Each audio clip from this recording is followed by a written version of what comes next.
నమస్కారం ఘంటారావానికి స్వాగతం. ముందుగా ప్రధానాంశాలు. పార్లమెంటు ఉభయ సభల్లో గందరగోళం. రాష్ట్రపతిని కాంగ్రెస్ అవమానించిందని భాజపా నిరసన.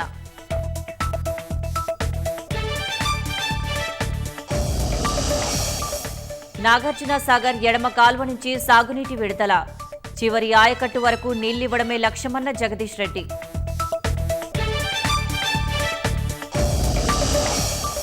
చికోటి ప్రవీణ్, మాధవరెడ్డికి ఈడీ నోటీసులు. విచారణకు కార్యాలయానికి రావాలన్న అధికారులు.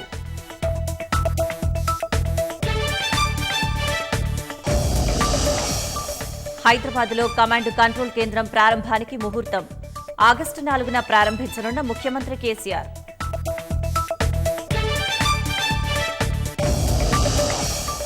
ఫైవ్ జీ స్పెక్ట్రమ్ వేలానికి అనూహ్య స్పందన. 2 రోజుల్లోనే 1,49,454 కోట్ల బిడ్డింగులు.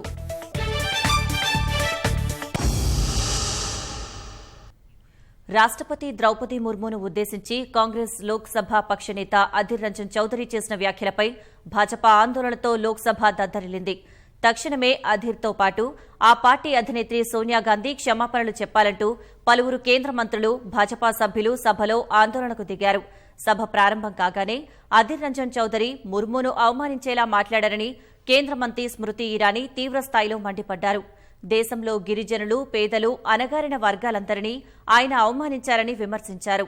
అధీర్ వ్యాఖ్యలను కాంగ్రెస్ అధినేత్రి సోనియాగాంధీ క్షమాపణలు చెప్పాలని డిమాండ్ చేశారు. ఇరానీ వ్యాఖ్యలను భాజపా సభ్యులు సమర్థించారు. ఈ దశలో కాంగ్రెస్ సభ్యులు కూడా ఆందోళనకు దిగగా సభలో గందరగోళం తలెత్తింది. ఫలితంగా సభ వాయిదా పడింది.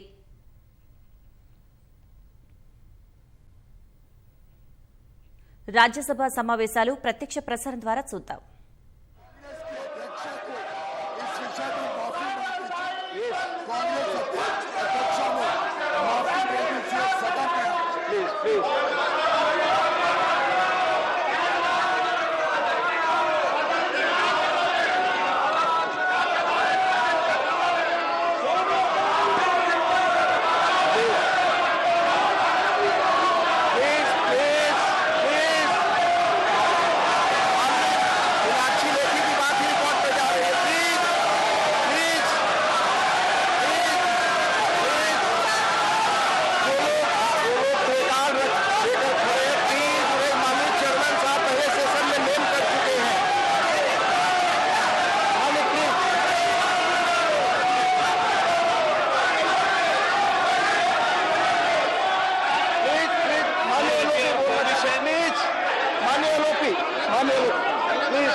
Sir, with your permission, I move the following motion that this House having taken a serious note of the... One minute, please speak. Muralidharan. पढ़ चुके हैं? नहीं, please.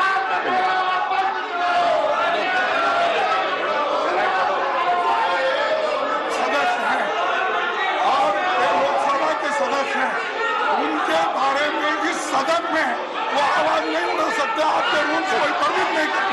ये माननीय लोग, ये बाहर की बात है जो माननीय राष्ट्रपति पर टिप्पणी है. महामहिम पर टिप्पणी नहीं हो सकती. उनके महत्व को आप भी जानते हैं. Please mister Muralidharan, please. वहाँ पार्लियामेंट है, आप पार्लियामेंट में Sir, with your permission, I move the following motion that this House having taken a... mister Muralidharan की बात ही रिकॉर्ड पे जा रही है. Please. misconduct of Shri Sushil Kumar Gupta, Shri Sandeep Kumar Pathak and Shri Ajit Kumar Bhuyan, who have entered the well of the House, shouted slogans and displayed placards this morning, thereby disrupting the proceedings of the House in utter disregard to the House and the authority of the Chair, and having been named by the Chair, resolves that the above-mentioned members be suspended from the service of the Council for the remainder of the current week under Rule 256. That this House, having taken a serious note of the misconduct of Shri Sushil Kumar Gupta, Shri Sandeep Kumar Pathak and Shri Ajit Kumar Bhuyan, who have entered the role of the House, shouted slogans and displayed placards this morning, thereby disrupting the proceedings of the House in utter disregard to the House and the authority of the Chair, and having been named by the Chairman, resolves that the above mentioned member members be suspended from the services of the council of the remainder of the current week under Rule 256. Those in favor will please say aye. Those against will please say no. I think the ayes have it, the ayes have it, the ayes have it. Go to your seats, I will give division. आप लोग अपनी seat पर जाइए, मैं division देने को तैयार हूँ. हंगामे में और रोल में डिवीजन नहीं होगा, आप जानते हैं. Please go back to your seats. For division go back to your seats. आप डिवीजन में इंटरेस्टेड नहीं है, देश देख रहा है. आप डिवीजन में इंटरेस्टेड हो तो अपनी सीट पर जाइए, मैं डिवीजन देता हूँ. आप कोई सीट पर नहीं जा रहा है, so the motion is adopted. Shri Sushil Kumar Gupta, Shri Sandeep Kumar Pathak and Shri Ajit Kumar Bhuyan are suspended from the service of the council for the remainder of the house is adjourned for 2 p.m. రాష్ట్రపతి ద్రౌపది ముర్మును కించపరిచేలా వ్యాఖ్యానించినందుకు కాంగ్రెస్ పార్టీ క్షమాపణ చెప్పాలంటూ భారతీయ జనతా పార్టీ ఎంపీలు పార్లమెంటు ఆవరణలో ఆందోళన చేశారు. ఈ ఆందోళనలో కేంద్ర ఆర్థిక మంత్రి నిర్మలా సీతారామన్తో పాటు మహిళా ఎంపీలు పాల్గొన్నారు. లోక్సభలో కాంగ్రెస్ పక్షనేత అయిన అధిర్ రంజన్ చౌదరి నిన్న మీడియాతో మాట్లాడుతూ రాష్ట్రపతి ద్రౌపది ముర్మును ఉద్దేశించి చేసిన వ్యాఖ్యలను భాజపా మహిళా ఎంపీలు తప్పుపట్టారు.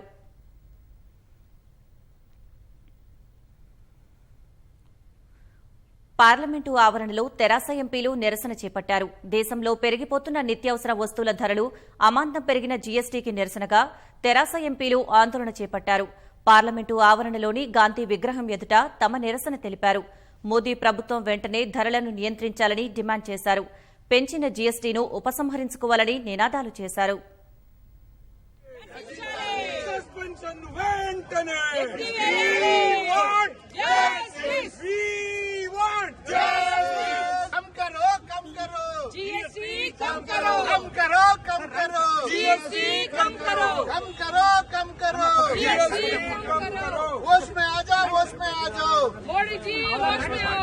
देना पड़ेगा देश को लूटना बंद करो, देश को लूटना बंद करो. ప్రధానమంత్రి నరేంద్ర మోదీ అధ్యక్షతన ఆగస్టు 7న నీతి ఆయోగ్ గవర్నింగ్ కౌన్సిల్ సమావేశం జరగనుంది. వ్యవసాయం, ఆరోగ్యం, దేశ ఆర్థిక పరిస్థితి తదితర అంశాలపై చర్చించే అవకాశమున్నట్లు అధికార వర్గాలు తెలిపాయి. నీతి ఆయోగ్ చైర్పర్సన్ గా ప్రధాని మోదీ కొనసాగుతుండగా గవర్నింగ్ కౌన్సిల్లో రాష్ట్రాల సీఎంలు, లెఫ్టినెంట్ గవర్నర్లు, పలువురు కేంద్ర మంత్రులు సభ్యులుగా ఉన్నారు. 2014లో కేంద్రంలో అధికారం చేపట్టిన ప్రధాని మోదీ ప్రణాళికా సంఘం స్థానంలో 2015 జనవరి 1న నీతి ఆయోగ్ను ఏర్పాటు చేశారు. నీతి ఆయోగ్ గవర్నింగ్ కౌన్సిల్ సమావేశాలు క్రమం తప్పకుండా జరుగుతాయి.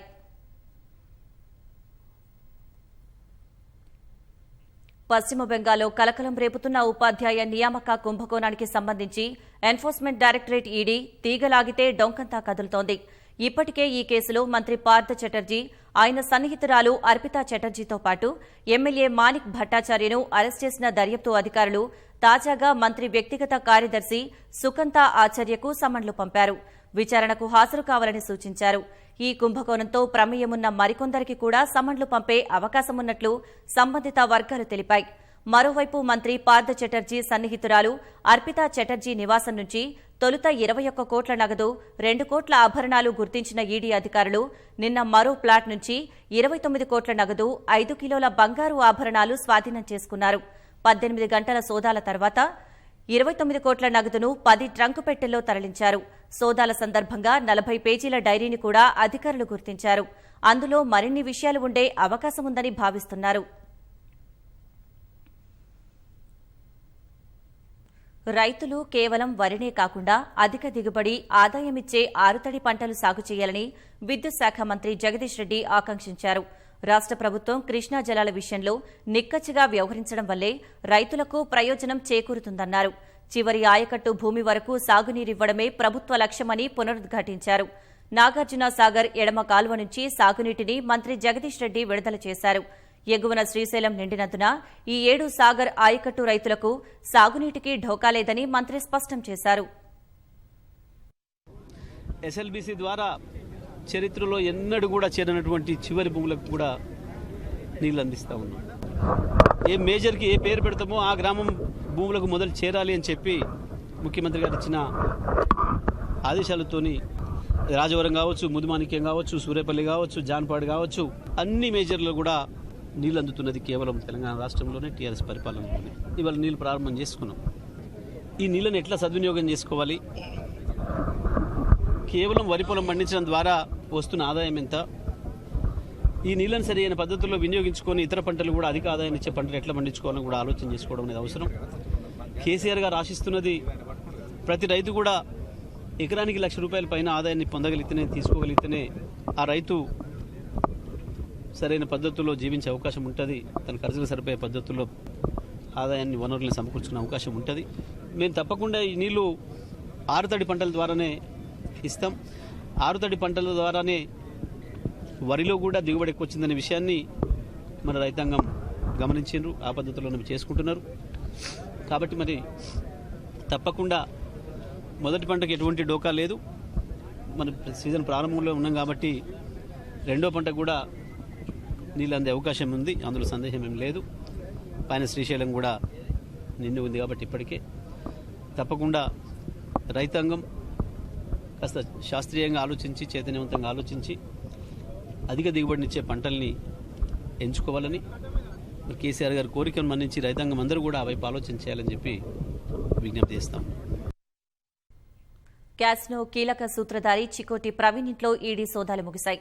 విచారణకు రావాల్సిందిగా అధికారులు నోటీసులు ఇచ్చారు. ప్రముఖులు, సెలబ్రిటీలతో ప్రవీణ్కు సంబంధాలున్నట్లు ఈడీ అధికారులు గుర్తించారు. 10 మంది సినీ తారలను నేపాల్కు రప్పించారని, అంతకుముందు వారితో చికోటి ప్రవీణ్ ప్రమోషన్ వీడియోలు చేయించినట్లు తెలుస్తోంది. నేపాల్ క్యాసినోకు 10 మంది టాలీవుడ్, బాలీవుడ్ సెలబ్రిటీలు హాజరైనట్లు ఈడీ గుర్తించింది. క్యాసినోకు రావాలంటూ పలువురు హీరోయిన్లు చేసిన ప్రమోషనల్ వీడియోలు ప్రస్తుతం నెట్టింట్లో వైరల్గా మారాయి. ప్రమోషన్లకు సంబంధించి క్యాసినో నిర్వాహకుల నుంచి సినీ తారలకు అందిన పేమెంట్, ఇతర ఆర్థిక లావాదేవీలపై ఆరా తీస్తున్నట్లు సమాచారం. మరోవైపు ఐఎస్సదన్లోని ప్రవీణ్ ఇల్లు, కడతాల్లోని ఫామ్ హౌస్లో ఈడీ అధికారులు తనిఖీలు నిర్వహించారు. ప్రవీణ్ ల్యాప్టాప్, మొబైల్ స్వాధీనం చేసుకున్నారు. ఇటీవల జరిగిన ఆయన పుట్టినరోజు వేడుకలకు పలువురు రాజకీయ, సినీ తారలు హాజరైనట్లు గుర్తించారు. సోషల్ మీడియా ద్వారా క్యాసినో వీడియోలను ప్రవీణ్ ప్రచారం చేసినట్లు తేల్చారు. జనవరిలో గుడివాడ గ్యాంబ్లింగ్లోనూ ఆయన హస్తం ఉన్నట్లు గుర్తించారు. నేపాల్, ఇండోనేషియా, థాయిలాండ్ క్యాసినోలకు పలువురిని తీసుకెళ్లినట్లు ఈడీ అధికారుల విచారణలో తేలింది. రంగారెడ్డి జిల్లా మహేశ్వరం మండలం నాగారంలో అర్బన్ పార్కులను మంత్రులు ఇంద్రకరణ్ రెడ్డి, సబితా ఇంద్రారెడ్డి ప్రారంభించారు.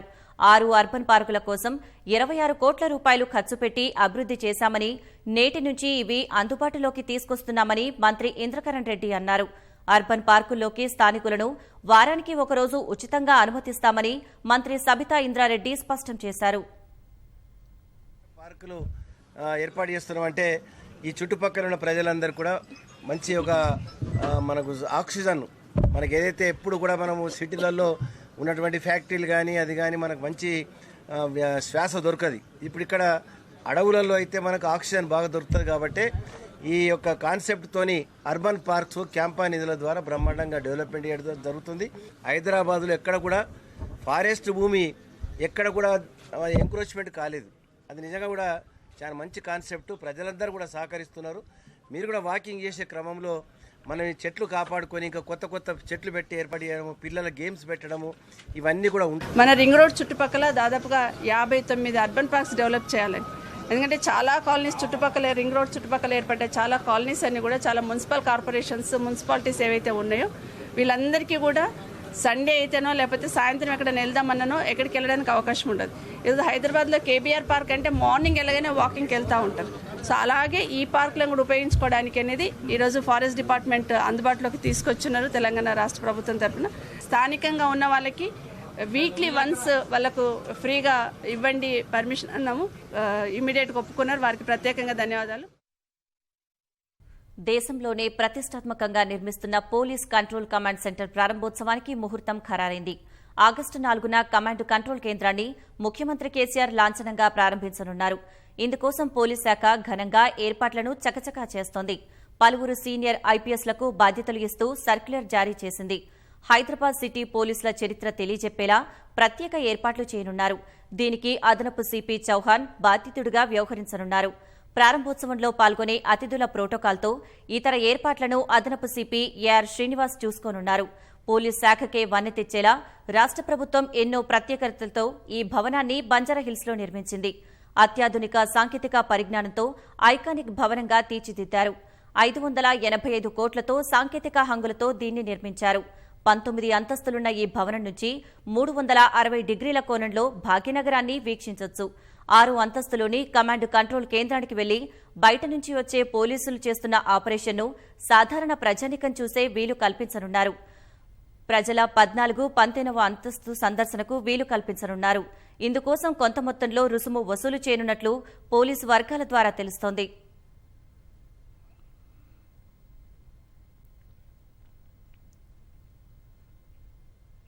హైదరాబాద్లోని జంట జలాశయాలకు వరద ఉధృతి తగ్గుముఖం పడుతోంది. ఉస్మాన్ సాగర్లోకి 3000 క్యూసెక్కుల నీరు వస్తుండగా హిమాయత్ సాగర్కు 400 క్యూసెక్కుల నీరు వస్తోంది. ఉస్మాన్ సాగర్ పూర్తిస్థాయి నీటి మట్టం 1790 అడుగులు కాగా 1787 అడుగులకు చేరింది. దీంతో అధికారులు 10 గేట్ల ద్వారా మూసీలోకి 6090 క్యూసెక్కుల నీటిని వదులుతున్నారు. మరోవైపు హిమాయత్ సాగర్ ఇన్ఫ్లో భారీగా తగ్గుతున్నట్టు అధికారులు ప్రకటించారు. హిమాయత్ సాగర్ పూర్తిస్థాయి నీటి మట్టం 1763 అడుగులు కాగా ఇప్పటికే 1760 అడుగులకు చేరింది. దీంతో హిమాయత్ సాగర్ 1 గేట్ ద్వారా మూసీలోకి 330 క్యూసెక్కుల నీటిని వదులుతున్నట్టు పేర్కొన్నారు.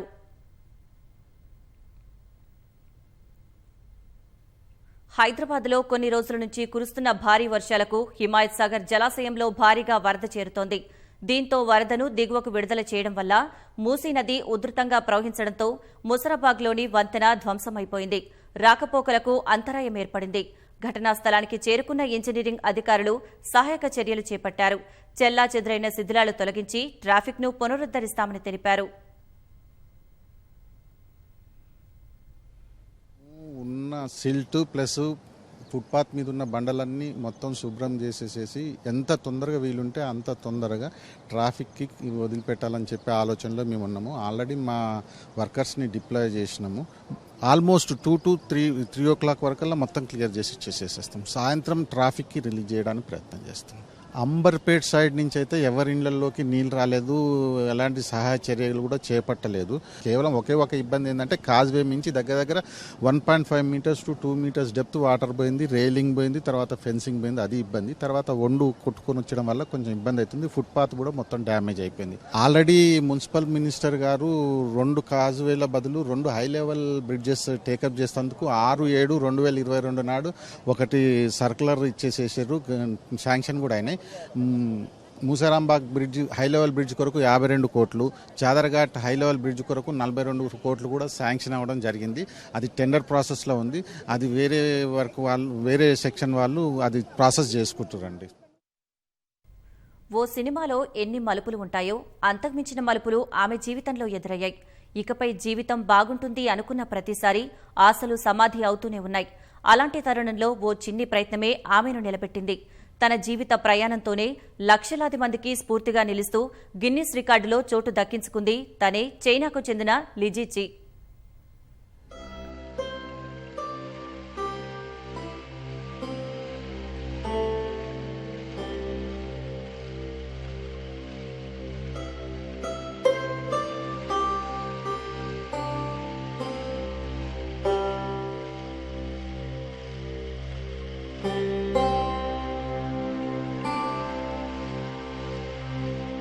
సామాజిక మాధ్యమాల్లో ఎప్పుడు ఎవరు వైరల్ అవుతారో చెప్పలేం.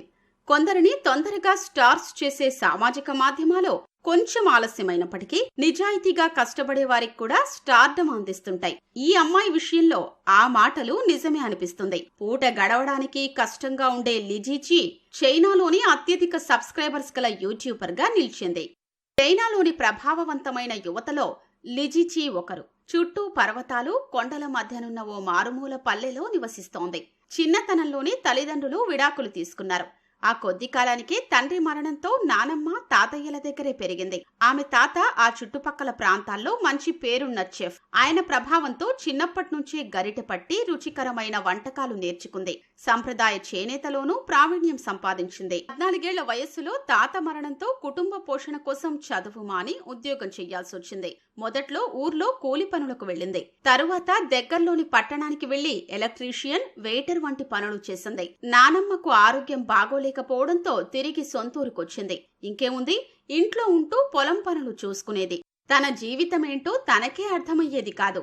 అండగా నిలిచేవారు, బాధను పంచుకునేవారు లేక ఒంటరిగా మిగిలిపోయింది. ఈ నేపథ్యంలో ఒకానొక రోజు తన జీవితం గురించి సామాజిక మాధ్యమాల్లో పంచుకుంది. తరువాత పొలం పనులు చేసే విధానాన్ని వీడియోల్లో పెట్టింది. చిన్న వయసులోనే ఓ యువతి ఎవరి సాయం లేకుండా సేంద్రియ వ్యవసాయం చేస్తోందని ఆ వీడియో వైరల్ గా మారింది. ఆ ప్రోత్సాహంతో తాత నేర్పిన కిటుకులతో సాగు పద్ధతులపై వీడియోలు రూపొందించేది. తరువాత సంప్రదాయ వంటకాల ఘుమఘుమల్ని ప్రేక్షకులకు పరిచయం చేసింది. అంతేకాకుండా లిజిచి చేనేత వస్త్రాల తయారీలో దిట్ట. ప్రతి వీడియోలోనూ చేనేత దుస్తులే ధరిస్తుంది. యంత్రాల సహాయం లేకుండా చేతులతోనే అందమైన డిజైన్లు రూపొందిస్తూ అభిమానులకు మరింత చేరువైంది. మొదట్లో వీడియోలు తీయడం వచ్చేది కాదు, ఒక్కోసారి చెట్లు కూడా ఎక్కేది. ప్రస్తుతం యూట్యూబ్ నుంచి ఆదాయం వస్తుండటంతో ముగ్గురితో ఓ బృందం ఏర్పాటు చేసుకుంది.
లిజిచికి చెక్క వస్తువులు తయారీ కూడా వచ్చు. తానే స్వయంగా అడవుల్లోకి వెళ్లి వెదురు బొంగుల్ని సేకరిస్తుంది. పాత తరం వాళ్లు ఉపయోగించే కుర్చీలు, బల్లలు వంటి వస్తువుల్ని ఈ తరం వారికి నచ్చేలా అందంగా తీర్చిదిద్దుతోంది. లిజిచి అంటే ఈ వీడియోలే చేస్తుందని కాకుండా ఉదయం లేచిన దగ్గర నుంచి రాత్రి నిద్రించే వరకు అన్ని రకాల పనుల్ని సంప్రదాయ పద్ధతుల్లో చేస్తూ ప్రపంచవ్యాప్తంగా అభిమానుల్ని సంపాదించుకుంది.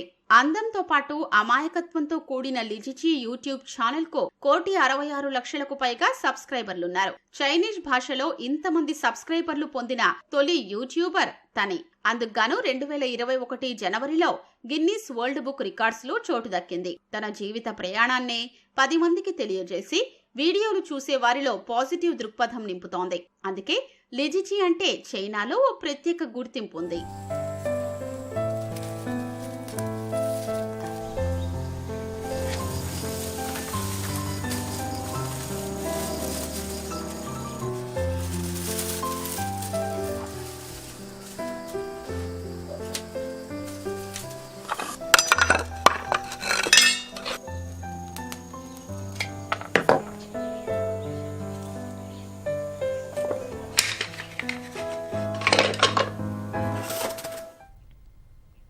ప్రపంచంలోనే అరుదైన గులాబీ వజ్రం అక్కడ బయటపడింది.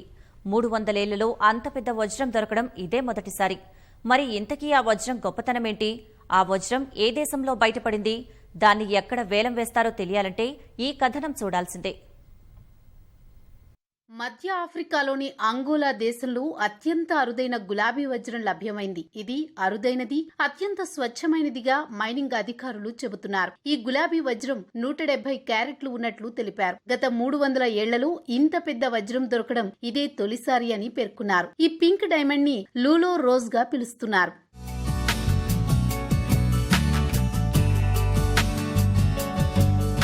అంగోలా దేశంలోని ఈశాన్య ప్రాంతంలో ఉన్న లూలో మైన్ లో ఈ వజ్రాన్ని వెలికితీశారు. ఈ విషయాన్ని లుకాపా డైమండ్ కంపెనీ తన వెబ్సైట్ లో తెలిపింది. ఈ లూలో మైన్ లో ఇప్పటికే అంగోలాలోని అతి పెద్దవిగా పేర్కొనే 2 వజ్రాలను వెలికితీశారు. ఈ లూలో మైన్ లో 100 క్యారెట్ల కన్నా పెద్ద వజ్రాలు 27 వెలికితీయగా అందులో ఈ పింక్ డైమండ్ 5 అతి పెద్దదని లుకాపా కంపెనీ వెల్లడించింది. ఈ పింక్ డైమండ్ ను అంతర్జాతీయ వేలంలో విక్రయించనున్నట్లు అంగోలా స్టేట్ డైమండ్ కంపెనీ వెల్లడించింది. ప్రపంచంలో వజ్రాలు వెలికితీసే మొదటి 10 వజ్రపు గనుల్లో అంగోలా గని ఒకటి అని తెలిపింది. అరుదైన పింక్ డైమండ్ ను సొంతం చేసుకున్న అంగోలా అంతర్జాతీయ వేదికపై ముఖ్య భూమికను పోషిస్తుందని ఆ దేశ గనుల శాఖ మంత్రి తెలిపారు. ఇది గనుల పరిశ్రమలో పెట్టుబడులను మరింత పెంచడానికి ఉపయోగపడుతుందని లుకాపా వెబ్సైట్ పేర్కొంది.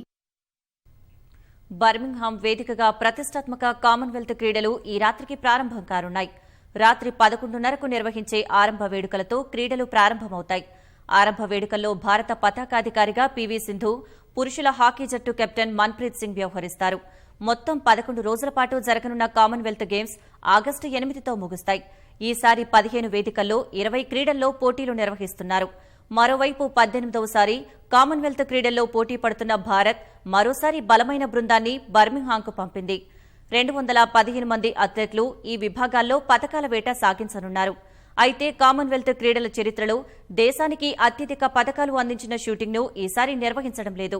ఇదే సమయంలో జావెలిన్ త్రోలో ఖచ్చితంగా పతకం తెస్తాడని భావించిన నీరజ్ చోప్రా గాయంతో దూరం కావడం భారత అభిమానులను నిరాశకు గురిచేస్తోంది.